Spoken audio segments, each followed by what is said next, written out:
بسم اللہ الرحمن الرحیم۔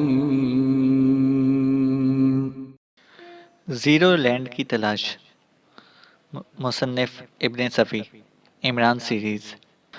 رومانوف اپنے سفارت خانے کے شعبۂ ثقافتی امور کا سربراہ تھا، اس لیے دارالحکومت کی خاصی جانی پہچانی شخصیتوں میں اس کا شمار ہوتا تھا۔ شہرت کی سب سے بڑی وجہ اس کی اردو دانی تھی۔ اہل زبان کی طرح روانی سے اردو بول سکتا تھا۔ قدیم و جدید شعراء کے بے شمار اشعار اسے زبانی یاد تھے، اور شہر بھر کے شعراء سے اس کا یارانہ تھا۔ مشاعروں کی صدارت بھی کرتا تھا، ثقافتی تقاریب میں مقامی لباس پہن کر شریک ہوتا تھا۔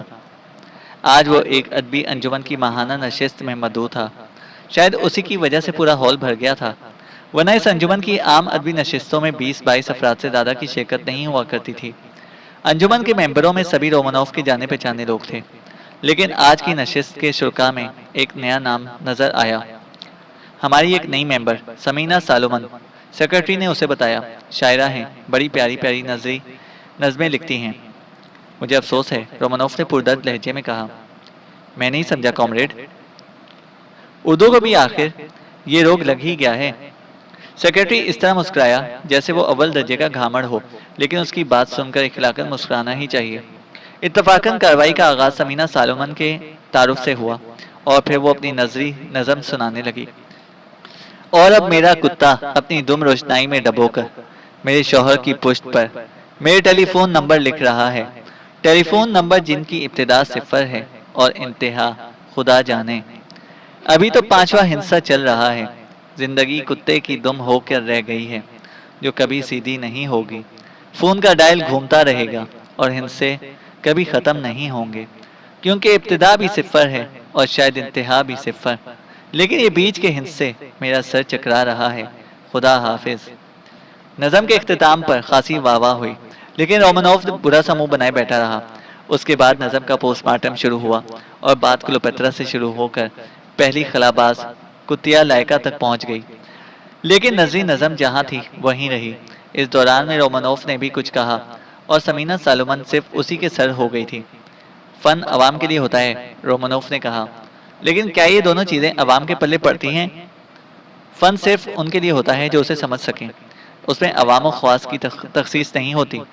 اچانک سیکرٹری نے اعلان کیا، اب جناب اختر بیضاوی اپنا افسانہ پیتل کے پاؤں سنائیں گے۔ پھر افسانہ چلتا رہا، اس پر بھی تنقید کا دور شروع ہوا، لیکن رومانوف اور سمینا سالومن نظری نظم ہی میں الجھے رہے۔ نشست کے اختتام پر سمینا نے رومانوف سے کہا کہ اگر وہ اس کے گھر چلے تو وہ ثابت کر دے گی کہ نظری نظم کی ابتدا اسی کے ملک سے ہوئی تھی۔ ناممکن، رومانوف سر جھٹک کر بولا۔ 250 سال پہلے کی بات ہے، کاراکوف نے ایک طویل نظری نظم لکھی تھی، سمینا بولی۔ یہ کاراکوف کون ہے؟ رومانوف نے حیرت سے پوچھا۔ اس پر سمینا نے ایک زوردار کہکا لگایا اور رومانوف ہی کی زبان میں بولی، یہ بڑے افسوس کی بات ہے کہ کاراکوف پر تمہارے محققین کی نظر ابھی تک نہیں پہنچی۔ میرے کتب خانے میں وہ کلمی نسخہ موجود ہے۔ کون سا کلمی نسخہ؟ اور تم میری زبان میری ہی طرح بول سکتی ہو؟ رومانوف بولا۔ لیکن تم میری زبان میری طرح نہیں بول سکتے، سمینا سالومن نے اردو میں کہا۔ اس پر مجھے شرمندگی ہے کہ لہجوں پر قادر نہیں ہوں، لیکن تم میری زبان میری ہی طرح بول سکتی ہو۔ مجھے حیرت ہے، اور میں ضرور چلوں گا تمہارے گھر اور وہ کلمی نسخہ دیکھوں گا جس کا ذکر تم نے کیا ہے، رومانوف نے کہا۔ کئی بڑی نایاب چیزیں دکھا سکتی ہوں، مثلا ٹالسٹائی نے ڈوکوبور قبیلے کے بارے میں جو کچھ بھی لکھا تھا تمہیں میرے کتب خانے میں مل جائے گا، سمینا سالومن نے کہا۔ اوفو، تم تو کمال کر رہی ہو، میں ضرور چلوں گا، رومانوف بولا، لیکن اپنے گھر پر بھیڑ بھاڑ پسند نہیں کرتی۔ تم میرے ساتھ میری گاڑی میں چلو گے، اپنے آدمیوں کو واپس کر دو، میں بعد میں تمہیں تمہاری قیامگاہ پر چھوڑاؤں گی۔ یہ ایسا کوئی مسئلہ نہیں ہے، یوں ہی صحیح، رومانوف نے کہا، اور پھر رومانوف نے اپنی گاڑی واپس کرا دی اور سمینا کی گاڑی میں بیٹھتا ہوا بولا، خاصی مالدار معلوم ہوتی ہو۔ میرا دادا برطانوی وائسرائے کے پرسنل اسٹاف کے سربراہ تھے، سمینا سالومن نے کہا، انہیں بہت بڑی جاگیر ملی تھی جو آج بھی قائم ہے۔ لیکن تم جاگیردارانہ ذہنیت نہیں رکھتی، رومانوف نے کہا۔ ہاں، میں کچھ ضرورت سے زیادہ ہی عوامی ہو گئی ہوں، سمینا بولی۔ یہ بڑی صحت مند علامت ہے، رومانوف نے کہا۔ بس مجھے پڑھنے لکھنے کا شوق ہے، سمینا نے کہا، اور گاڑی بھی بہت تیز چلاتی ہو، میری دانش میں یہ مناسب نہیں ہے، رومانوف بولا۔ جب کوئی مرد اس قسم کی گفتگو کرتا ہے تو مجھے ہنسی آ جاتی ہے، زندہ دل بھی ہو؟ رومانوف بولا۔ میں زندہ دلی ہی کی بنا پر جی رہی ہوں، ورنہ یہ دنیا بڑی واہیات جگہ ہے۔ نہیں، یہ دنیا تو بڑی اچھی جگہ ہے اگر ہم خود غرض نہ ہوں، رومانوف نے کہا۔ لفظ اگر ہی تو سارے مصائب کی جڑ ہے، سمینہ بولی۔ یہ بھی ٹھیک ہے، مگر ہم جا کدھر رہے ہیں؟ ویرانہ دیکھ کر گھبرا گئے ہو کیا؟ سمینہ نے کہا۔ یہ بات نہیں ہے، تم کہاں رہتی ہو؟ رومانوف نے پوچھا۔ شہری آبادی سے خاصے فاصلے پر، سمینہ بولی۔ اگر تم نے پہلے سے بتا دیا ہوتا تو؟ رومانوف بولا۔ اس سے بھی کوئی فرق نہ پڑتا، تمہیں ہر حال میں اسی وقت میرے ساتھ آنا پڑتا، سمینہ سوالمند بولی۔ کیا مطلب؟ رومانوف بولا۔ ایک خاص مسئلے پر تم سے گفتگو رہے گی، سمینہ بولی۔ یہ کس قسم کی باتیں شروع کر دی تم نے؟ دفتن کوئی سخت سی چیز رومانوف کی گردن میں چبھنے لگی اور عقب سے ایک مردانہ آواز آئی، خاموشی سے بیٹھے رہو۔ اوہ، رومانوف ڈھیلا پڑ گیا، پھر تھوڑی دیر بعد بولا، میں اس کا مطلب نہیں سمجھ سکا۔ کچھ دور اور چلو، سب کچھ واضح ہو جائے گا، سمینہ بولی۔ رومانوف کا جسم پسینے سے بھیگنے لگا، وہ ذہنی کام کرنے والوں میں سے تھا۔ ریوالور کی نال کا دباؤ اپنی گردن پر محسوس کرتے رہنا اس کے لیے بے حد تکلیف دہ ثابت ہو رہا تھا۔ آخر اس نے بھرائی ہوئی آواز میں کہا، اپنے آدمی سے کہو کہ اس کی ضرورت نہیں، ریوالور میری گردن سے ہٹا لے۔ میں نہیں جانتا کہ تم لوگ اپنی تحریروں پر تنقید نہیں برداشت کر سکتے ہو، رومانوف نے کہا۔ نظیر نظم کی بات کر رہے ہو؟ سمینہ نے ہنس کر پوچھا۔ اس کے علاوہ مجھ سے اور کیا خطا سرزد ہوئی ہے؟ رومانوف نے کہا۔ ارے وہ تو محض تقریب بہر ملاقات تھی۔ میں نہیں سمجھا، رومانوف بولا۔ تم سے مل بیٹھنے کا ایک ذریعہ، سمینہ بولی۔ تو اور کوئی بات؟ رومانوف نے کہا۔ بالکل مسٹر رومانوف، خالص سیاسی نوعیت کا ایک مسئلہ ہے، سمینہ بولی۔ مجھے سیاست سے کوئی سروکار نہیں، میں تو سفیر کا ثقافتی اتاشی ہوں، اور KGB کے ایجنٹ بھی، سمینہ بولی۔ پتہ نہیں تم کیسی باتیں کر رہی ہو، رومانوف نے کہا۔ دفتن سمینہ نے گاڑی سڑک سے اتار کر ایک طویل و عریض میدان کا رخ کیا۔ ہیڈ لیمپس کی روشنی تاریکی کا سینہ چیرتی آگے بڑھتی چلی جا رہی تھی، اور پھر ایک جگہ گاڑی رک گئی اور سمینہ بے حد سرد لہجے میں بولی، 1971 میں تم میکسیکو میں اپنے سفارت خانے سے متعلق تھے؟ اچھا تو پھر؟ رومانوف چونک کر بولا۔ ان دنوں سفارت خانے پر پوری طرح KGB کا قبضہ تھا، اور تم لوگ میکسیکو میں سول وار کرا دینے کی کوشش کر رہے تھے، لیکن تمہاری اس اسکیم کا علم اس وقت کی حکومت کو ہو گیا۔ کیا میں غلط کہہ رہی ہوں؟ سمینہ نے کہا۔ اس گفتگو کا اصل مقصد معلوم ہوئے بغیر میں کچھ نہ بولوں گا، رومانوف بولا۔ حالانکہ اب صرف تم ہی بولو گے، سمینہ بولی۔ کیا مطلب؟ اسکیم کا علم میکسیکو کی حکومت کو کیسے ہوا تھا؟ سمینہ نے کہا۔ سوال تو یہ ہے کہ میں تم سے اس مسئلے پر گفتگو کیوں کروں، رومانوف بولا۔ اور تمہیں اس سوال سے تکلیف بھی پہنچی ہوگی، سمینہ نے ہلکا سا کہکا لگایا۔ کہیں میں پاگلوں کے ہتھے تو نہیں چڑھ گیا، رومانوف بڑبڑایا۔ بہت ذہین آدمی ہو، ممکن ہے جواب دہی سے بچنے کے لیے خود ہی پاگل ہو جاؤ، سمینہ بولی۔ کچھ سمجھ میں نہیں آتا کہ تم کیا کہنا چاہتی ہو، رومانوف نے کہا۔ میں یہ کہنا چاہتی ہوں کہ تم نے غداری کی تھی، محض تمہاری وجہ سے وہ اسکیم میکسیکو کے سیکیورٹی عملے تک پہنچ گئی تھی۔ ویسے آج تک تمہاری حکومت کو اس کا علم نہیں ہو سکا، لیکن میرے پاس تمہارے خلاف واضح ثبوت موجود ہیں، سمینہ بولی۔ رومانوف تھوک نگل کر رہ گیا، اور سمینہ بولی، تمہیں نیلی آنکھوں والی سیلینا البرٹ تو یاد ہوگی۔ کیا مطلب؟ تم اسے بے حد چاہتے تھے، اور شاید وہ بھی تم پر اس طرح فریفتہ تھی۔ تمہاری خواہش تھی کہ ہنگامے شروع ہونے سے پہلے وہ میکسیکو سے کہیں اور چلی جائے، سمینہ بولی۔ آخر تم نے یہ قصہ کیوں چھیڑا ہے؟ وہ مضطربانہ انداز میں بولا۔ ایک مقصد کے حصول کے لیے۔ کیسا مقصد؟ اپنی حکومت کو مطلع کر دو کہ عمران یہاں موجود نہیں ہے۔ تم آخر ہو کون؟ رومانوف کسی قدر جھنجھلا کر بولا۔ زیرو لینڈ کی ایک ایجنٹ، سمینہ سالومن نے کہا۔ عمران ہمارا شکار ہے، ہم نے دوسرے کیمپ کے ایجنٹوں کو بھی میدان سے ہٹا دیا ہے، اب تم لوگ بھی جاؤ۔ تو کیا عمران بھی تم ہی لوگوں میں سے ہے؟ رومانوف نے پوچھا۔ نہیں، تمہاری طرح ہمیں بھی اسی کی تلاش ہے، سمینہ بولی۔ تو اس کا مطلب یہ ہوا کہ وہ یہیں موجود ہے، رومانوف نے کہا۔ مسٹر رومانوف، ہم یہاں اس کی موجودگی یا عدم موجودگی پر گفتگو کرنے کے لیے نہیں آئے۔ میں تم سے جو کچھ کہہ رہی ہوں اس پر عمل کرو، ورنہ تمہیں تمہارے ملک میں گولی مار دی جائے گی، یا پھر زندگی شمالی برفستان میں گزرے گی۔ میں غلط نہیں کہہ رہی کہ تمہارے خلاف ہم واضح ترین ثبوت رکھتے ہیں۔ تمہارے محکمے کا سربراہ آج تک اسی الجھن میں پڑا ہوا ہے کہ میکسیکو میں ناکامی کیوں ہوئی تھی۔ نیلی آنکھوں والی سیلینا البرٹو آج بھی زندہ ہے اور ہمارے قبضے میں ہے۔ ظاہر ہے کہ اس کے نام تمہارے خطوط بھی محفوظ ہی ہوں گے۔ سمینا نے کہا۔ رومانوف کے جسم سے ٹھنڈا ٹھنڈا پسینہ چھوٹتا رہا۔ آخر کچھ دیر بعد اسے بھرائی ہوئی آواز میں پوچھا، تو مجھے اتنا ہی کرنا ہے کہ اپنے محکمے کو یہاں عمران کی عدم موجودگی کا یقین دلا دوں؟ صرف اتنا ہی کرنا ہے، اور اپنے فیلڈ ورکرز کو بھی میدان سے ہٹا لینا، سمینا بولی۔ ظاہر ہے، ورنہ میں یقین کس طرح دلاؤں گا کہ عمران یہاں موجود نہیں ہے، رومانوف نے کہا۔ اور اگر کبھی ضرورت پڑی تو تمہیں زیرو لینڈ کے لیے بھی کام کرنا پڑے گا، سمینا نے کہا۔ کیا واقعی تم لوگ مریخ پر پہنچ گئے ہو؟ رومانوف نے پوچھا۔ اس میں شبے کی کوئی گنجائش نہیں ہے، سمینا بولی۔ اور کیپ کینیڈی کی برف باری؟ رومانوف نے کہنا چاہا۔ مریخ کو بیس بنا کر ہم اس پر بھی قادر ہیں کہ تمہارے شمالی برفستان کو سمندر بنا دیں، سمینا بولی۔ رومانوف خشک ہونٹوں پر زبان پھیر کر رہ گیا۔ سمینا سالومن نے کہا، دونوں بڑی طاقتوں کے زوال کا وقت قریب آ گیا ہے۔ تم لوگ آخر کیا چاہتے ہو؟ رومانوف نے کہا۔ ایک واحد عالمی نظام کا قیام، سمینا بولی۔ یہی تو ہم بھی چاہتے ہیں، رومانوف جلدی سے بولا۔ لیکن تم نے اس پر ایک مخصوص چھاپ لگا رکھی ہے، مذاہب سے ٹکراتے ہو۔ خیر، فی الحال اس مسئلے کو چھیڑنے کی ضرورت نہیں ہے۔ ہاں، تم یہاں وزارت خارجہ کے سیکرٹری سے بھی ملتے رہے ہو، سمینا بولی۔ عمران کو تحفظ دینے کے لیے۔ ہم نہیں چاہتے تھے کہ وہ مخالف کیمپ کے ہتھے چڑھ جائے، رومانوف نے کہا۔ تم لوگ اس سے کیا معلوم کرنا چاہتے ہو جو میں تمہیں نہیں بتا سکتی؟ مجھ سے پوچھو، سمینا بولی۔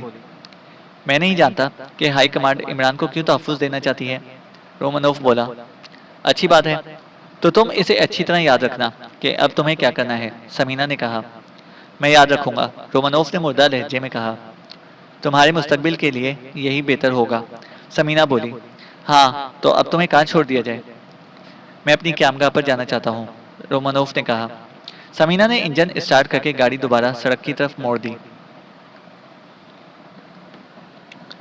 عمران جاگ پڑا۔ ٹیلی فون کی گھنٹی بج رہی تھی۔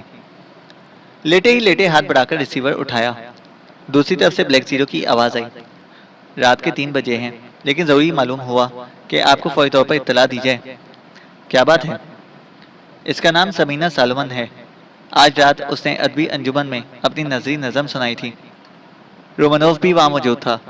دونوں میں پہلے ایک تنقیدی جھڑپ ہوئی تھی، پھر دیر تک آپس میں گفتگو کرتے رہے تھے۔ میٹنگ کے اختتام پر وہ رومانوف کو اپنی گاڑی میں ایک ویرانے کی طرف لے گئی، پھر واپس لا کر اسے اس کی قیامگاہ پر اتار دیا۔ اس کے بعد وہ پھر عابد رضوانی کے بنگلے میں واپس آ گئی۔ رضوانی کے بنگلے میں کس وقت واپس آئی؟ عمران نے پوچھا۔ کوئی آدھے گھنٹے پہلے کی بات ہے، بلیک زیرو نے بتایا۔ ہر وقت اس کی نگرانی ہونی چاہیے، عمران بولا۔ عابد رضوانی کے بنگلے کی مستقل نگرانی کی جا رہی ہے۔ ٹھیک ہے، عمران نے کہا اور ریسیور کریڈل پر رکھ دیا، پھر طویل انگڑائی لے کر بستر چھوڑ دیا۔ گھڑی پر نظر ڈالی، 3:15 بجے تھے۔ باتھ روم سے واپس آ کر دوبارہ لیٹ گیا، لیکن پھر نیند نہ آئی۔ کچھ عجیب سے شب و روز گزر رہے تھے، کچھ سمجھ ہی نہیں آتا تھا کہ اب اسے کیا کرنا چاہیے۔ سمینا سالومن کے روپ میں شاید تھریسیا بھی اس کی نظر میں آ گئی تھی، لیکن وہ نہیں جانتا تھا کہ اور کون کون اس کی گھات میں ہے۔ کیا محض تھریسیا کو گھیر لینے سے اس کے مسائل حل ہو جائیں گے؟ بار بار یہی سوال ذہن میں ابھرتا تھا، لیکن اس کے پاس اس کا کوئی حتمی جواب نہیں تھا۔ اسے ان دشواریوں میں ڈالنے والی تھریسیا ہی تھی، ورنہ بات بال دی سوف نامی پینٹنگ سے آگے ہرگز نہ بڑھتی۔ فون کی گھنٹی پھر بجی۔ اس نے ریسیور اٹھایا۔ بلیک زیرو دوسری طرف سے کہہ رہا تھا، اس کی گاڑی پھر عابد رضوانی کے بنگلے سے نکلی ہے، لیکن اب اسے ایک مرد ڈرائیور ڈرائیو کر رہا ہے، وہ خود گاڑی میں موجود نہیں ہے۔ اس گاڑی کا تعاقب کون کر رہا ہے؟ عمران نے پوچھا۔ نعمانی کر رہا ہے، چوہان بنگلے کی نگرانی کر رہا ہے۔ نعمانی سے کہو کہ محتاط رہ کر گاڑی کا تعاقب کرے، شاید اس طرح کوئی اور اڈا بھی دریافت ہو جائے، عمران نے کہا۔ عورت کو گھیر کیوں نہ لیا جائے؟ بلیک زیرو نے پوچھا۔ کوئی سڑک چھاپ عورت نہیں ہے، عمران نے کہا۔ اس کے سلسلے میں بھی بہت محتاط ہو کر قدم اٹھانا پڑے گا۔ ابھی تو یہ دیکھنا ہے کہ وہ ہے کس چکر میں۔ فی الحال صرف نگرانی جاری رکھو۔ میں تو اسی کو بڑی بات سمجھتا ہوں کہ اسے ڈھونڈ نکالنے میں کامیاب ہو گیا ہوں، عمران نے کہا۔ تو آپ کو یقین ہے کہ سمینا وہ خود ہی ہے؟ ہاں، مجھے یقین ہے، عمران بولا۔ تب تو پھر مجھے عرض کر دینے دیجیے کہ ہم احتیاط ہی برتتے رہ جائیں گے اور اسے جو کچھ بھی کرنا ہے کر کے نکل جائے گی، بلیک زیرو نے کہا۔ اس کا بھی امکان ہے، بہرحال میں ابھی اس سلسلے میں کوئی فیصلہ نہیں کر سکا، عمران بولا۔ اگر وہ آپ پر ہاتھ ڈالنا چاہتی ہے تو یقین کیجیے کہ آپ کے گھر والے خطرے میں ہیں۔ کئی دن کوٹھی میں رہی تھی، اس کے چپے چپے سے واقف ہو گئی ہوگی، بلیک زیرو بولا۔ سب کچھ ہے میری نظر میں، بس تم اس کی اور اس سے ملنے والوں کی نگرانی کراتے رہو، عمران نے کہا۔ ریسیور کریڈل پر رکھ کر وہ پھر لیٹ گیا۔ سر سلطان سے بھی رابطہ منقطع ہو گیا تھا۔ بلیک زیرو کو خصوصیت سے ہدایت کی گئی تھی کہ وہ سر سلطان تک کو اس کے بارے میں اس کے علاوہ اور کچھ نہ بتائے کہ وہ رانا پیلس سے کہیں اور چلا گیا ہے۔ صرف بلیک زیرو کو علم تھا کہ وہ کہاں مقیم ہے۔ عمران پھر نہیں سویا تھا۔ اجالا پھیلتے ہی اٹھا اور سیدھا کچن میں چلا گیا۔ ناشتے سے فارغ ہو کر وہی چھوٹا سا ٹیپ ریکارڈر پھر نکالا جس میں تھریسیا کا ریکارڈ پیغام موجود تھا۔ یوں ہی وقت گزاری کے لیے اس کا پیغام ایک بار پھر سننے لگا۔ پیغام کے اختتام پر سوئچ آف کرنا بھول گیا اور ٹیپ چلتا رہا۔ اس کا ذہن پہ کسی گتھی کو سلجھانے میں لگ گیا تھا۔ تھوڑی دیر بعد ٹیپ ریکارڈر سے آواز آئی، کوشن، اور عمران چونک پڑا۔ تھریسیا کی آواز پھر سنائی دینے لگی تھی۔ اس ٹیپ ریکارڈر میں ایک ایسا حربہ پوشیدہ ہے جو وقت ضرورت تمہارے بہت کام آ سکتا ہے، یعنی تم اپنے حریفوں پر ہر وقت غالب میں رہو گے۔ میرا یہ پیغام ضائع کر کے ٹیپ ریکارڈر کو توڑ ڈالو، وہ حربہ تمہیں مل جائے گا۔ اسے پستول کی طرح استعمال کرنا ہوگا۔ شکل سگریٹ لائٹر کی سی ہے، سرخ بٹن دبانے سے فائر ہوگا۔ سگریٹ لائٹر کی طرح بھی اسے استعمال کیا جا سکتا ہے، یعنی سگریٹ سلگانے کے بہانے تم آسانی سے اپنے حریف پر بے آواز فائر کر سکو گے۔ 2.2 کی رائفل کے سب سے چھوٹے 3 کارتوس اس میں لگائے جا سکتے ہیں۔ ٹیپ ختم ہو گیا تھا۔ کلک کی آواز کے ساتھ ٹیپ ریکارڈر کا سوئچ خود بخود آف ہو گیا۔ عمران نے ٹیپ کا کیسٹ نکال کر ریکارڈر کو توڑنے کی کوشش شروع کر دی۔ سچ مچ اس کے اندر سے ایک سگریٹ لائٹر برآمد ہوا۔ عمران نے طویل سانس لی۔ تھوڑی دیر کی جدوجہد کے بعد وہ اسے بھی کھولنے میں کامیاب ہو گیا۔ اس کے اندر واقعی 3 ننھے منھے کارتوسوں کا کلپ موجود تھا۔ اسے دوبارہ بند کر کے اس نے ایک گلاس پر فائر کیا۔ گلاس چور چور ہو گیا۔ لاجواب حربہ تھا، لیکن آخر اتنی عنایت کیوں؟ یہ عورت ہر طرح اسے زج کر دیا کرتی تھی اور کبھی اس طرح زد پر نہیں آتی تھی کہ خود اس کا کوئی داؤ چل سکتا۔ اسے سگریٹ لائٹر کوٹ کی اندرونی جیب میں ڈال دیا اور سوچنے لگا کہ اگلا قدم کس طرح اور کس طرف اٹھنا چاہیے۔ جس عمارت میں وہ اس وقت مقیم تھا ماڈل ٹاؤن میں واقع تھی اور ان عمارات میں سے تھی جنہیں ایکسٹرو کے ماتحت وقتاً فوقتاً حسب ضرورت استعمال کرتے رہتے تھے۔ وہ برآمدے میں آیا۔ اتنے میں اسے اخباروں کا ہاکر دکھائی دیا جو سامنے والے مکان میں اخبار ڈال رہا تھا۔ عمران نے اسے بلا کر کئی روزنامے خریدے اور انہیں بغل میں دبائے ہوئے پھر اندر آ گیا۔ خبریں دیکھتا رہا، کوئی قابل توجہ خبر نہیں تھی۔ دفعتاً اس کی نظر ایک اشتہار پر رک گئی جو ایک غیر ملکی ماہر نفسیات خاتون کی طرف سے شائع کرایا گیا تھا، اور اشتہار میں اس کی تصویر بھی چھپی تھی۔ عمران نے متحیرانہ انداز میں پلکیں جھپکائیں اور آہستہ سے بڑبڑایا، کیری گراہم؟ اشتہار کا مضمون تھا، بسا اوقات سوسائٹی میں تمہارے ساتھ وہ برتاؤ نہیں ہوتا جس کا تم خود کو مستحق سمجھتے ہو۔ تمہیں مایوسی ہوتی ہے اور تم دوسرا کوئی راستہ اختیار کر لیتے ہو۔ اس سے تمہیں بھی ضرر پہنچتا ہے اور سوسائٹی بھی اس کے اثرات سے نہیں بچ سکتی۔ اس طرح یہ معاملہ اتنا بھی بڑھ سکتا ہے کہ ایک فرد پوری قوم کے کسی بڑے نقصان کا سبب بن جائے۔ اپنا جائزہ لیجئے۔ خود نہ لے سکتے ہو تو مجھ سے رجوع کیجئے۔ ہو سکتا ہے آپ یا سوسائٹی دونوں ہی غلطی پر ہوں۔ میرا دعویٰ ہے کہ میں آپ کی شخصیت کو متوازن بنا دوں گی، آپ کی وہ غلط فہمی دور کر دوں گی جو آپ کو سوسائٹی کی طرف سے ہوئی ہے۔ آپ اپنے ہی لیے نہیں بلکہ ساری دنیا کے لیے اہم ہیں۔ اشتہار کے اختتام پر مس جین ہارلنگر کا پتہ اور فون نمبر درج تھا۔ عمران بائیں آنکھ دبا کر مسکرایا، تو اب آپ تشریف لائی ہیں معاملہ برابر کرنے کے لیے، گویا اب رویہ مصالحانہ ہے۔ اچھی بات ہے محترمہ، میں تم سے اپنی غلط فہمی رفع کرنے کی کوشش کروں گا۔ گویا تمہیں اعتراف ہے کہ تمہارے آفیسروں کا رویہ میرے ساتھ نامناسب رہا تھا۔ اس نے ٹیلی فون کی طرف ہاتھ بڑھایا مگر پھر رک گیا۔ ایک بار پھر اشتہار کو لفظ بلفظ پڑھنے کے بعد اسے فون پر بلیک زیرو کے نمبر ڈائل کیے۔ دوسری طرف سے ایکسٹرو کی آواز میں جواب ملا۔ کیا خبر ہے؟ عمران نے پوچھا۔ سمینہ سالومن واپسی کے بعد سے اب تک بنگلے سے باہر نہیں نکلی۔ جو شخص اس کی گاڑی لے گیا تھا اس نے تعاقب کرنے والے کو ایسے چکر دیے کہ بالآخر وہ اس کا سراغ کھو بیٹھا۔ تو اس کا مطلب یہ ہوا کہ اسے تعاقب کا علم ہو گیا تھا؟ عمران نے پوچھا۔ اس کے علاوہ اور کیا کہا جا سکتا ہے؟ بلیک زیرو نے کہا۔ یہ بہت برا ہوا۔ یقین کرو کہ اب سمینہ کا سراغ بھی نہیں ملے گا۔ میرا دعویٰ ہے کہ اب وہ عابد رضوانی کے بنگلے میں نہیں ہوگی۔ عمران نے کہا۔ اگر وہ وہاں سے نکلتی تو مجھے معلوم ہو جاتا۔ بنگلے کی نگرانی کرنے والوں کی تعداد بڑھا دو اور یہ معلوم کرنے کی کوشش کرو کہ وہ اندر موجود ہے یا نہیں، عمران نے کہا۔ بہت بہتر جناب، دوسری طرف سے بلیک زیرو نے کہا، اور عمران نے رابطہ منقطع کر دیا۔ ریسیور کریڈل پر رکھتے وقت ایک نئے سوال نے اس کے ذہن میں سر ابھارا تھا۔ تھریسیا اگر اس پر دوبارہ ہاتھ ڈالنا چاہتی ہے تو اس نے اسے رانا پیلس ہی میں کیوں نہیں گھیرا تھا؟ اس کی بجائے ٹیپ ریکارڈر کی شکل میں ہدایت نامہ کیوں روانہ کیا تھا؟ اور پھر اس سگریٹ لائٹر نما پستول کی ترسیل کیا معنی رکھتی ہے؟ کہیں یہ کسی قسم کا ریسیور تو نہیں ہے جو کسی خاص موقع پر اسے کسی دشواری میں مبتلا کر دے؟ وہ تیزی سے صدر دروازے کی طرف بڑھا، پھر رک گیا۔ دفتن اسے اپنے سوال کا جواب مل گیا۔ شاید وہ پوری طرح میدان صاف کر لینے کے بعد ہی اسے گھیرے گی۔ دونوں کیمپوں کے ایجنٹوں سے متعلق اسے جو اطلاع ملی تھی ان سے تو یہی معلوم ہوتا تھا۔ ہارپر اپنے ساتھیوں سمیت واپسی سے قبل کتوں کی طرح بھونکا تھا، اور وہ پچھلی رات رومانوف کو اپنے ساتھ ویرانے کی طرف لے گئی تھی اور واپس لا کر اس کی قیام گاہ پر اتار دیا تھا۔ اس کا کیا مطلب ہو سکتا ہے؟ کیا وہ رومانوف سے متعارف ہی ہونے کے لیے اس ادبی میٹنگ میں شریک ہوئی تھی؟ اس کے علاوہ اور کچھ نہیں ہو سکتا تھا کہ وہ دونوں کیمپوں کی سرگرمیاں روکنے کی کوشش کر رہی ہے، اور مقصد ظاہر ہے کہ اسے کسی نہ کسی طرح گھیر کر یہ پوچھنا چاہتی ہے کہ باول د سوف نامی پینٹنگ سے اس نے کیا نتائج اخذ کیے ہیں۔ تو پھر اب اسے ہاتھ پر ہاتھ دھرے نہیں بیٹھے رہنا چاہیے، پتہ نہیں کب وہ لا علمی میں حملہ آور ہو جائے۔ وہ باہر نکلا اور دروازہ مقفل کر کے ایک طرف چل پڑا۔ جیب میں پڑے ہوئے لائٹر نما پستول کو کسی ایسی جگہ چھپانا چاہتا تھا جہاں اپنی قیام گاہ سے اسے نظر میں رکھ سکتا۔ جلدی اسے کامیابی ہو گئی۔ اسی لائن کے ایک مکان کے برآمدے کے نیچے بڑے بڑے پام کے گملے رکھے ہوئے تھے۔ وہ ایک گملے میں اسے ڈالتا ہوا نکل گیا، اور اب وہ اس عورت کو چیک کرنا چاہتا تھا جس کی طرف سے اخبارات میں اشتہار شائع ہوا تھا۔ اشتہار کا مضمون اسی کے حسب حال تھا، یعنی حقیقتاً صرف وہی اس کا مخاطب تھا۔ کیلی گراہم اس مہم میں شریک تھی جو پہلی بار مختلف ممالک کی طرف سے اس مقصد کے تحت ترتیب دی گئی تھی کہ زیرو لینڈ کو تلاش کیا جائے۔ کیلی گراہم اپنے ملک کی طرف سے شریک ہوئی تھی، اور پھر اس مہم کے اختتام پر اس نے امریکہ کی شہریت اختیار کر لی تھی۔ عمران کی دانست میں اس کا محرک امریکی نمائندہ اوبران تھا، اور پھر اسی کی کوششوں کی بنا پر وہ اس کے محکمہ سے منسلک ہو گئی تھی۔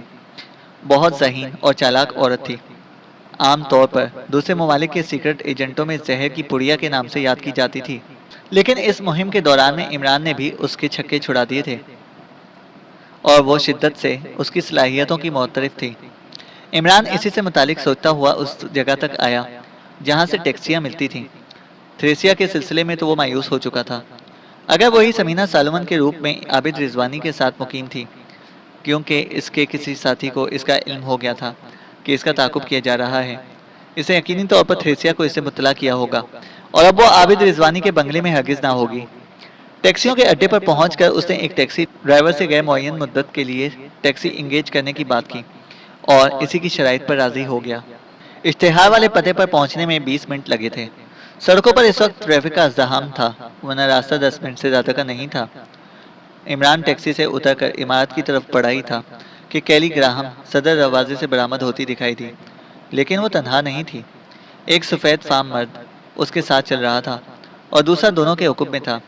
برابر چلنے والا بالکل اس سے ملا ہوا چل رہا تھا، اور کیلی کے چہرے پر ایسا ہی تاثر تھا جیسے اسے زبردستی وہاں سے لے جایا جا رہا ہو۔ دونوں مردوں کے داہنے ہاتھ ان کے کوٹوں کی جیبوں میں تھے، اور کرائن سے یہی معلوم ہوتا تھا کہ جیبیں خالی نہیں ہیں، ان میں شاید پستول بھی ہیں۔ اس طرح وہ تینوں ایک سفید گاڑی کے قریب پہنچے تھے، اور کیلی کے برابر والے نے بائیں ہاتھ سے گاڑی کا دروازہ کھول کر کیلی کی طرف دیکھا تھا۔ وہ چپ چاپ گاڑی میں بیٹھ گئی۔ مرد بھی اس کے برابر ہی پچھلی سیٹ پر بیٹھا تھا۔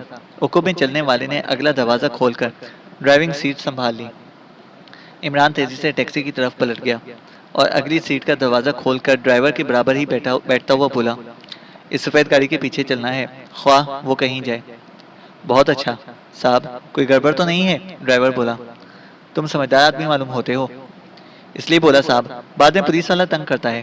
ڈرائیور نے کہا، میری موجودگی میں کوئی آنکھ اٹھا کر بھی تمہاری طرف نہیں دیکھ سکتا۔ عمران نے کہا۔ سفید گاڑی حرکت میں آ چکی تھی۔ ٹیکسی ڈرائیور نے انجن اسٹارٹ کیا اور بڑے سلیقے سے سفید گاڑی کا تعاقب کرنے لگا۔ انگریز لوگ ہیں؟ تھوڑی دیر بعد ڈرائیور بولا۔ کوئی بھی ہو، تم اس کی فکر نہ کرو۔ آپ خفیہ پولیس کا ہے صاحب؟ میں پہلے ہی کہہ چکا ہوں کہ تم بہت سمجھدار آدمی معلوم ہوتے ہو۔ ڈرائیور کچھ نہ بولا، اور سفید گاڑی کا تعاقب جاری رہا۔ کیلی کے اغوا کنندگان اس کے مخالف کیمپ کے لوگ بھی ہو سکتے تھے۔ عمران ان کی شکلوں سے قومیت کا اندازہ نہیں لگا سکا تھا۔ تھریسیا کے ساتھی بھی ہو سکتے تھے۔ اب دیکھنا تو یہ تھا کہ وہ اسے کہاں لے جاتے ہیں اور عمران اس کی مدد بھی کر سکتا ہے یا نہیں۔ اور اس میں تو اب 1% بھی شبہ نہیں رہا تھا کہ وہ کیلی گراہم ہی ہے، وہی کیلی گراہم جو تاریک وادی والی مہم میں عمران کے ساتھ تھی، اور انہوں نے زیرو لینڈ کی تنظیم پر ایک کاری ضرب لگائی تھی۔ یہ گاڑی تو شہر سے باہر جا رہی ہے صاحب، تھوڑی دیر بعد ڈرائیور بولا۔ بالکل فکر نہ کرو، یہ لو 100 کا نوٹ، اپنے ہی پاس رکھو۔ عمران نے جیب سے نوٹ نکال کر اس کی گود میں ڈالتے ہوئے کہا۔ خفیہ والے حرام خوری نہیں کرتے؟ ارے نہیں صاحب، اس کا ضرورت نہیں، ڈرائیور نے کہا۔ مجھے ہر حال میں تمہارا حساب بے باک کرنا ہوگا، خواہ پہلے لے لو یا خواہ بعد میں۔ ڈرائیور نے بائیں ہاتھ سے نوٹ اٹھا کر جیب میں رکھ لیا۔ ایک جگہ سفید گاڑی سڑک چھوڑ کر کچے میں اتر گئی اور عمران جلدی سے بولا، تم سیدھے ہی چلتے رہو۔ پھر وہ مڑ کر سفید گاڑی کو دیکھنے لگا جو سرکنڈوں کی جھاڑیوں کے درمیان والے راستے پر چلی جا رہی تھی۔ جیسے وہ نظروں سے اوجھل ہوئی، اس نے ڈرائیور سے کہا، اب تم بھی ادھر ہی موڑ لو۔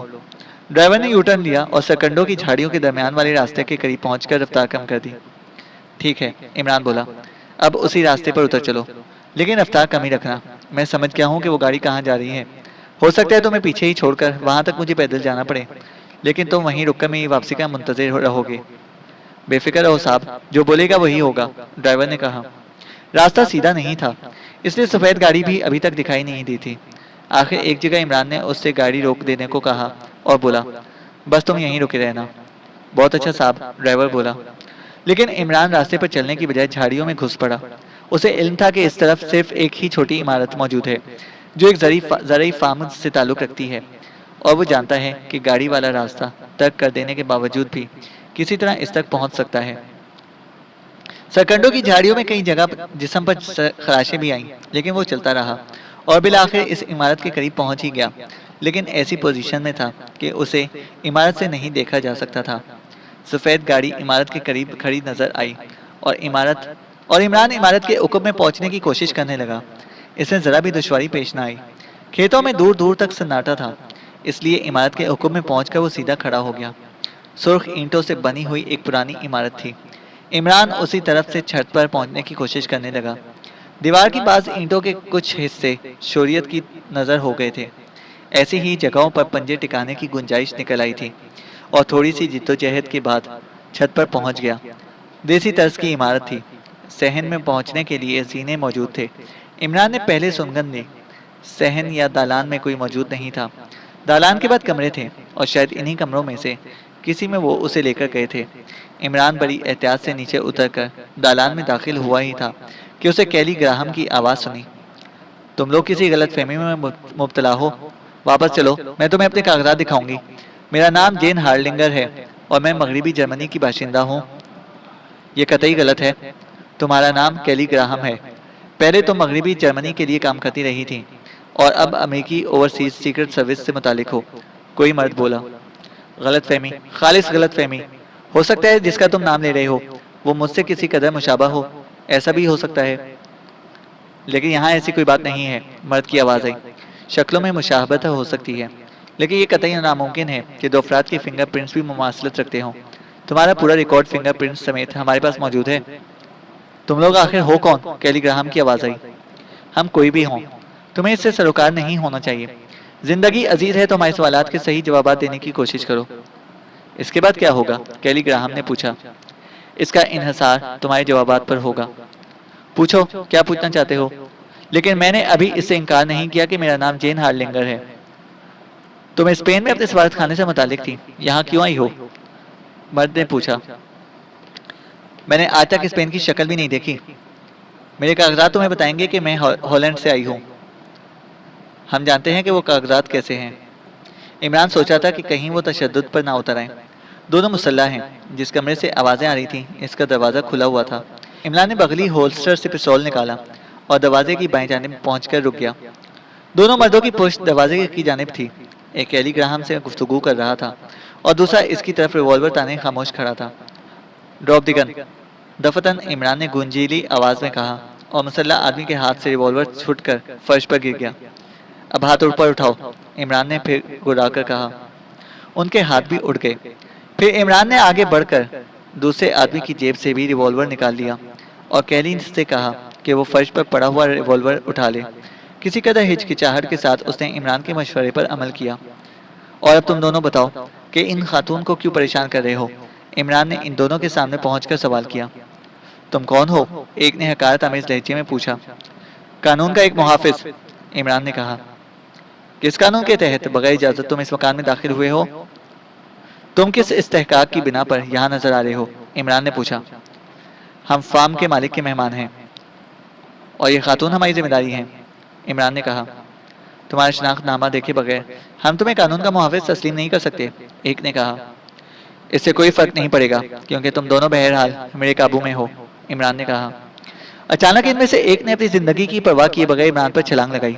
ایک فائر ہوا اور وہ اچھل کر بائیں جانب والی دیوار سے ٹکرایا، لیکن یہ فائر عمران کے پستول سے نہیں ہوا تھا بلکہ کیلی گراہم نے اس پر اسی کے پستول سے فائر کیا تھا۔ دوسرا جہاں تھا وہیں رہ گیا۔ کیلی کی چلائی ہوئی گولی اس کے ساتھی کی پیشانی پر پڑی تھی، لہذا نتیجہ ظاہر تھا، اس کے جسم میں اب ہلکی سی لرزش بھی نہیں پائی جاتی تھی۔ تم نے اچھا نہیں کیا، عمران کیلی کی طرف دیکھ کر گھرایا۔ وہ پتہ نہیں کیا سمجھی کہ ایک فائر عمران پر بھی جھونک مارا۔ بس قسمت کا سکندر ہی تھا کہ بچ گیا، ورنہ کم از کم دایاں شانہ ضرور زخمی ہوتا۔ وہ چھلانگ مار کر بائیں جانب ہٹا اور دوسرا آدمی کمرے سے بھاگ نکلا۔ کیلی نے عمران پر دوسرا فائر کیا اور عمران نے سنگ آرٹ کا مظاہرہ کرتے ہوئے خود کو بچایا۔ پھر وہ پے در پے فائر کرتی ہی چلی گئی۔ ریوالور خالی ہو گیا اور اتنے میں عمران نے گاڑی کے اسٹارٹ ہونے کی آواز سنی۔ کیلی کو وہیں چھوڑ کر دروازے کی طرف جھپٹا، لیکن تیز رفتار گاڑی سرکنڈوں کے جنگل میں غائب ہو چکی تھی۔ اب کہیں یہ بھی ہاتھ سے نہ جائے، عمران نے سوچا اور تیزی سے پلٹ پڑا۔ کیلی اسی کی جانب چلی آ رہی تھی، لیکن انداز ایسا تھا جیسے جوڈو کراٹے کا کوئی داؤ اس پر آزمائے گی۔ بس، عمران ہاتھ اٹھا کر بولا، میرے قبضے میں 12 راؤنڈ ہیں، تمہارا پورا جسم چھلنی ہو کر رہ جائے گا۔ کیلی اس سے تھوڑی فاصلے پر رک گئی۔ عمران میک اپ میں تھا، وہ شاید عمران کو اب بھی نہیں پہچان سکی تھی۔ شاید وہ دونوں ٹھیک ہی کہہ رہے تھے، عمران نے پرسکون لہجے میں کہا۔ تم کچھ اور ہو اور کاغذات سے کچھ اور ثابت کرنے کی کوشش کرو گی۔ وہ کچھ نہ بولی۔ عمران نے ریوالور نکال کر کہا، کمرے میں واپس چلو۔ وہ دالان کی طرف مڑ گئی اور عمران نے صحن کا دروازہ بند کر کے کنڈی لگا دی۔ دونوں کمرے میں آئے اور عمران لاش کی طرف اشارہ کر کے بولا، اس کی جامع تلاشی لو۔ مجھے افسوس ہے آفیسر، میں نروس ہو گئی تھی، کیلی نے کانپتی ہوئی آواز میں کہا۔ مجھے تم پر قاتلانہ حملہ نہیں کرنا چاہیے تھا۔ اب تو کر ہی چکی ہو، چلو دیکھو۔ اس نے ریوالور کی نال سے لاش کی طرف اشارہ کیا۔ کیلی لاش کے قریب دوزانوں ہو کر بیٹھ گئی۔ اس کی جامع تلاشی لینے لگی، لیکن اس کے پاس سے ایک پرس کے علاوہ اور کچھ بھی برآمد نہ ہو سکا۔ کوئی ایسی چیز نہ ملی جس سے اس کی شخصیت پر روشنی پڑ سکتی۔ اور اب تمہیں میرے ساتھ چلنا ہے، عمران نے اس سے کہا۔ کہاں؟ وہ ہکلائی۔ تم نے میری موجودگی میں ایک آدمی کو قتل کیا ہے، اس لیے تم خود ہی سوچو کہ کہاں لے جاؤں گا، عمران نے کہا۔ وہ ایک غیر ملکی جاسوس تھا اور تمہارے ملک کو نقصان پہنچانا چاہتا تھا، کیلی نے خود کو سنبھالنے کی کوشش کرتے ہوئے کہا۔ اور تم کیا ہو؟ عمران نے پوچھا۔ یہ میں تمہارے محکمے کے سیکرٹری کو بتا سکوں گی۔ وہ بہت بوڑھا آدمی ہے، نہیں سمجھ سکے گا۔ کیا مطلب؟ ہائے، تم بوڑھا ہونے کا مطلب ہی نہیں سمجھ سکتی، عمران بولا۔ چلو، وہ غضبناک ہو کر گھبرائی۔ عمران اسے باہر لایا اور عمارت کے عقب میں پہنچ کر اسی راستے پر ہو لیا جس سے یہاں تک پہنچا تھا۔ ادھر سے نہیں جانا چاہتا تھا جدھر سفید گاڑی گئی تھی۔ دفتن اسے ٹیکسی یاد آئی جو کچے راستے پر چھوڑ دی گئی تھی۔ فرار ہونے والا اسی راستے سے واپس ہوا ہوگا۔ پتہ نہیں ٹیکسی وہاں کھڑی دیکھ کر اس نے کیا کیا ہوگا۔ تمہاری رفتار سست ہے، ذرا تیز چلو، عمران نے کیلی کو للکارا۔ وہ اب بھی اسے نہیں پہچان سکی تھی۔ مجھ سے نہیں چلا جاتا، وہ اٹھلا کر رہ گئی۔ شاید اب کوئی اور حربہ استعمال کرنا چاہتی تھی۔ عمران نے دل ہی دل میں ایک کہکا لگا کر اصیلی آواز میں کہا، تو کیا میں تمہیں اپنے کاندھے پر اٹھا کر لے چلوں گا؟ پھر بتاؤ میں کیا کروں؟ اس نے کہا اور چلتے چلتے بھت سے زمین پر بیٹھ گئی۔ ارے، عمران بھی رک گیا۔ ذرا دم تو لینے دو، کیلی نے کہا۔ نکل بھاگنے کی کوئی تدبیر سوچ رہی ہو کیا؟ مجھے اپنے سب سے بڑے آفیسر کے پاس لے چلنا، میں اور کسی سے گفتگو نہیں کروں گی۔ او ہاں، وزارت خارجہ کے سیکرٹری کے علاوہ اور کسی سے بات نہیں کروں گی۔ وہ تو بالکل ہی بوڑھے ہیں، عمران بولا۔ کیا تم میرا مذاق اڑانے کی کوشش کر رہے ہو؟ کیلی نے کہا۔ نہیں، تمہیں واقعی ماہر نفسیات بنانے کی کوشش کر رہا ہوں۔ کیا مطلب؟ وہ ایک دم اٹھ گئی۔ دوسروں کے مسائل حل کرتے کرتے خود مسئلہ بن گئی، عمران بولا۔ اوہ، تمہیں نگرانی ہو رہی تھی؟ ظاہر ہے، ورنہ میں تم تک کیسے پہنچتا؟ کیوں نگرانی ہو رہی تھی؟ کیلی نے پوچھا۔ چلتی بھی رہو اور گفتگو بھی کرتی رہو، عمران ہاتھ ہلا کر بولا۔ آخر میری نگرانی کیوں ہو رہی تھی؟ سیاحوں کی نگرانی سوائے ایک ملک کے اور کہیں نہیں کی جاتی۔ تمہاری نگرانی اس لیے کی جا رہی تھی کہ تم نے وہ اشتہار صرف ایک فرد کے لیے شائع کرایا تھا۔ اوہ، وہ چلتے چلتے رک گئی اور غور سے اسے دیکھتی ہوئی بولی، تو یہ تم ہو؟ میں نہیں جانتی تھی کہ میک اپ کے بھی ماہر ہو۔ پھر وہ بڑی بے تکلفی سے آگے بڑھی اور اسے بغل گیر ہو گئی۔ یعنی کہ عمران ہکلا کر رہ گیا۔ تم عمران کے علاوہ کوئی نہیں ہو سکتے شریر آدمی۔ ٹھیک ہے، چلتی رہو ورنہ پھر کسی دشواری میں پڑو گی، عمران اسے ہٹانے کی کوشش کرتا ہوا بولا۔ چلو، کیلی نے کہا۔ اس بار اس کے قدم تیزی سے اٹھ رہے تھے۔ وہ دونوں مخالف کیمپ کے تو نہیں معلوم ہوتے تھے، اس نے کہا۔ میرا بھی یہی خیال ہے۔ پھر کون تھے؟ غالباً تھریسیا کے آدمی، عمران ٹھنڈی سانس لے کر بولا۔ میں 3 اطراف سے گھیرا گیا ہوں۔ مجھے افسوس ہے کہ ہمارے آدمیوں نے تمہارے ساتھ اچھا سلوک نہیں کیا۔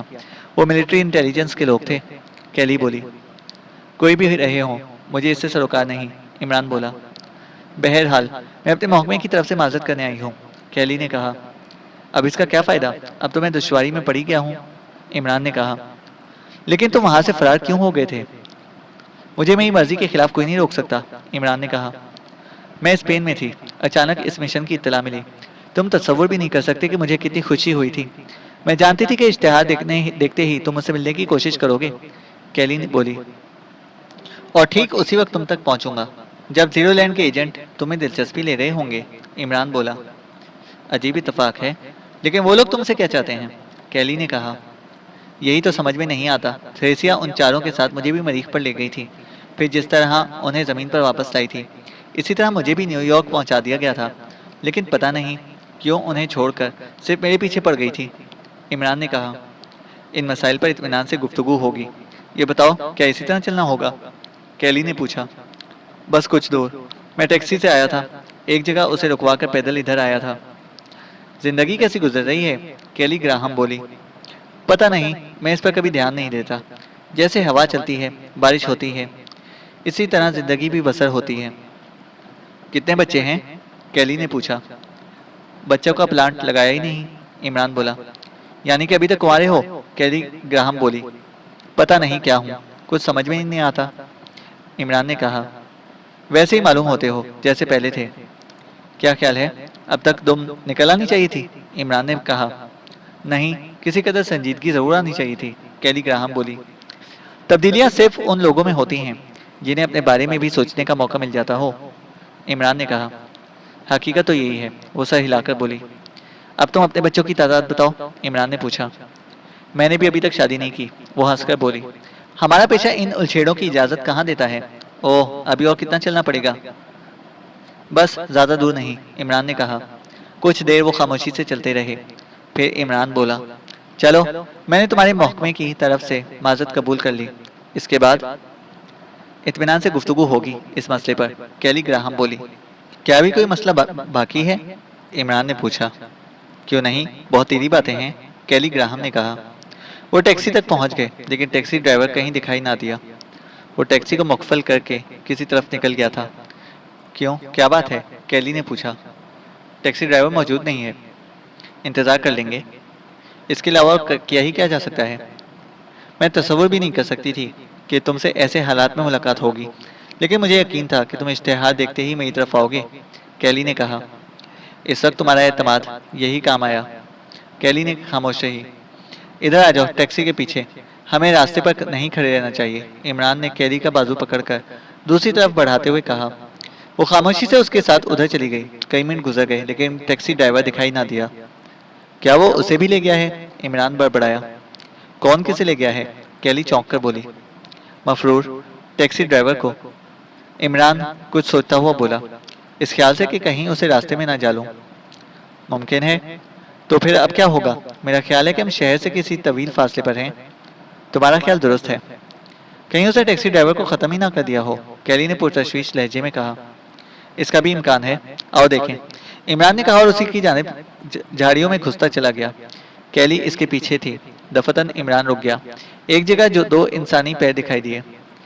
کیا ہے؟ کیلی نے اس کے شانے پر جھکتے ہوئے پوچھا، اور عمران نے اسی کی جانب اشارہ کیا جدھر پیر دکھائی دیے تھے۔ اوہ خدایا، وہ تیزی سے آگے بڑھے۔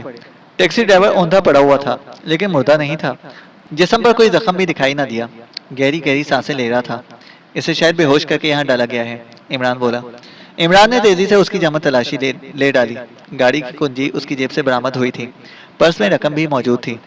اس نے بے ہوش ڈرائیور کو کاندھے پر اٹھایا اور ٹیکسی کی طرف چل پڑا۔ کنجی کیلی کو تھما دی کہ وہ ٹیکسی کا دروازہ کھولے۔ تھوڑی دیر بعد وہ خود اس ٹیکسی کو ڈرائیو کر رہا تھا۔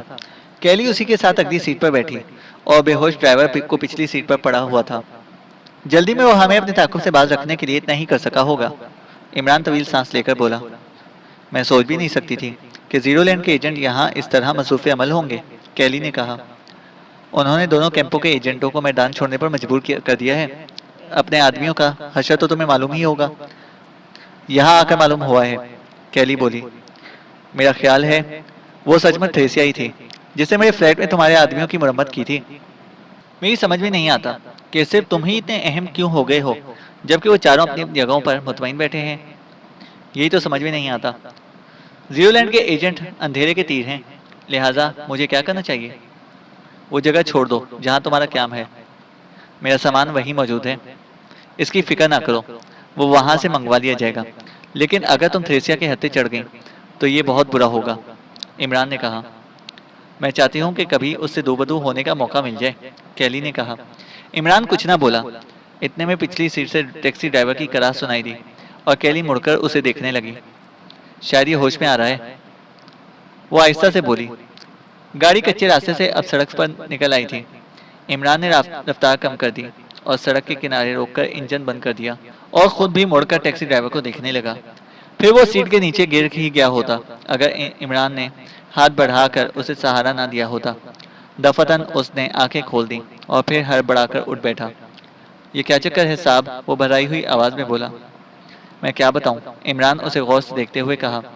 میں جب واپس آیا تو تم ٹیکسی میں نہیں تھے اور ٹیکسی لاک تھی۔ کچھ دیر انتظار کر کے تمہاری تلاش شروع کر دی اور تم جھاڑیوں میں بے ہوش پڑے ملے۔ اپنی رقم وغیرہ چیک کر لو، کنجی میں نے تمہاری جیب سے نکالی تھی۔ یہ تو وہی میم صاحب ہے، ٹیکسی ڈرائیور نے کیلی کی طرف دیکھتے ہوئے کہا۔ ہاں وہی ہے، لیکن تم پر کیا گزری تھی؟ عمران نے کہا۔ ہم گاڑی لاک کر کے ادھر ادھر جھاڑیوں میں استنجے کے لیے جا رہا تھا کہ وہی سفید گاڑی آتا دکھائی دیا۔ ایک انگریز اس میں تھا۔ اس نے گاڑی کو روکا اور ہم سے پوچھا کہ تم اسے لایا تھا؟ ہم بولا ہاں ہم لایا تھا، اور صاحب اس کا اردو سن کر ہمارا جی خوش ہو گیا۔ پھر بولا کہ تمہارا طبیعت خراب ہو گیا ہے اور تم ہمیں بلاتا ہے۔ ہم سے بولا ٹیکسی یہیں چھوڑ دو، ہمارے ساتھ چلو۔ وہ گاڑی سے اتر کر ہمارے پاس آیا اور پھر ہماری گردن پر ہاتھ مار دیا۔ ہم غافل تھا صاحب، مار کھا گیا۔ ہم نہیں جانتا تھا کہ پھر کیا ہوا صاحب، ہم بے قصور ہیں صاحب۔ میں سمجھتا ہوں، عمران سر ہلا کر بولا۔ وہ بدماش لوگ تھے، میم صاحب کو دھوکہ دے کر ادھر لائے تھے۔ وہ پٹ کر بھاگا تھا، اس لیے تمہیں بے ہوش کر گیا تھا کہ میں اس کے پیچھے نہ دوڑ پڑوں۔ ہم غافل ہو گیا تھا صاحب، ہمارا غلطی ہے، ٹیکسی ڈرائیور نے کہا۔ کوئی بات نہیں، تم اپنی رقم چیک کر لو، عمران نے کہا۔ وہ کوٹ کی اندرونی جیب سے پرس نکال کر رقم کا شمار کرنے لگا اور تھوڑی دیر بعد سر ہلا دیا۔ سب ٹھیک ہے صاحب۔ اچھا تو اب تم لیٹے ہی رہو، میں ہی ڈرائیو کروں گا، عمران نے کہا۔ نہیں، ہم بالکل ٹھیک ہے صاحب، لے چلے گا۔ چینل کو سبسکرائب کریں اور بیل آئیکن کو پریس کریں تاکہ ہماری ہر اپڈیٹ آپ کو بر وقت مل سکے۔